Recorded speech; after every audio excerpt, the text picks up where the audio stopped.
Ayo dipilih, dipilih, dipilih. Barang bagus, murah, dan berkualitas. Ayo dipilih.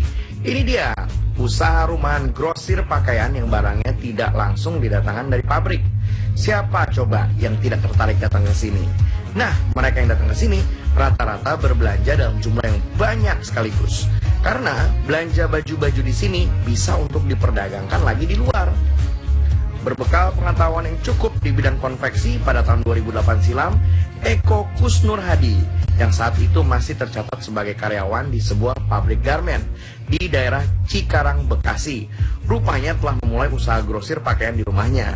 Kini usaha grosir pakaian murah yang dijalankan pria berusia 32 tahun ini bersama istrinya Tina telah maju pesat, bahkan menjadi pusat grosir pakaian murah yang setiap harinya selalu ramai dikunjungi oleh para pemburu peluang usaha.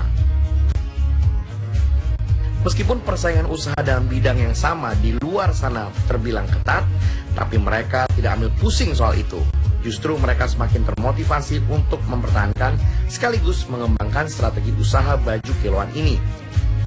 Nah, selain mereka mengutamakan harga murah, berkualitas bagus, mereka juga mengandalkan stok baju anak-anak yang beraneka ragam, mulai dari ukuran, model, dan corak. Hebatnya lagi, ternyata mereka memproduksi pakaian sendiri loh. Ya, supaya harga barang bisa diandalkan dan mampu bersaing di pasaran. Ada sebagian dari titipan konveksi, kebanyakan hampir 80% kita produksi sendiri. Karena kalau kita ngandelin titipan, nggak bersaing harganya. Iya, jadi kita ngandelin lebih banyak produksi.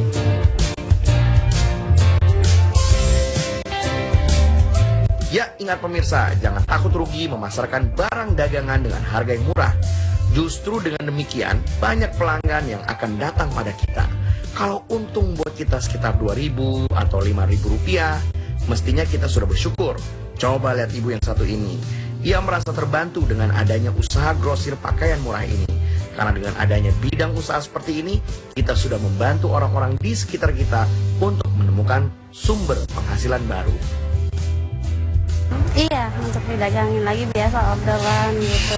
Ya pertama ya mungkin harganya lebih miring gitu ya. Terus dari bahan-bahan bajunya juga kualitasnya lumayan sama lah dengan standar dengan merek-merek yang sudah terkenal gitu. 8 tahun sudah usahanya berjalan, bukan berarti selama itu usaha ini berjalan mulus. Kondisi naik turun pemasukan pun dianggap hal yang biasa. Mengingat tradisi ramainya masyarakat membeli pakaian baru hanya ada sekali dalam setahun, yakni bila menjelang Idul Fitri. Pasti ada naik turunnya, terutama apalagi kalau di bisnis garment gini, menjelang lebaran itu ketika rame, habis lebaran itu diuji kita sebagai pengusaha garment, pengusaha baju, diuji masih kuat mampu menghadapi daya saing luar nggak gitu, maksudnya dengan kompetitor yang lain. Karena kan kalau habis lebaran, orang udah semua keluar uangnya kan, siapa yang mau beli baju lagi gitu. Ada penjualan cuman ya merangkak gitu.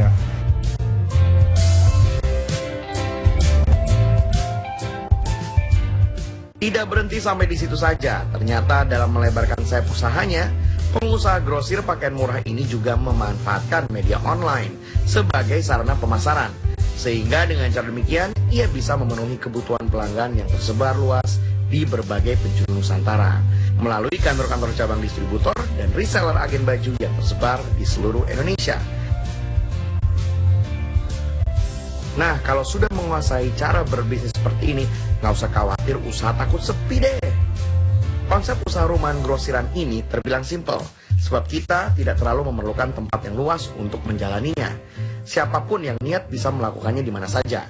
Nah, soal modal awal yang memulai usaha ini pun terjangkau. Seperti Eko yang memulai usahanya ini dengan modal Rp600.000. Buktinya, sekarang ini usahanya semakin maju. Pengiriman barang pesanan pun dilakukan setiap hari, Senin sampai dengan Sabtu.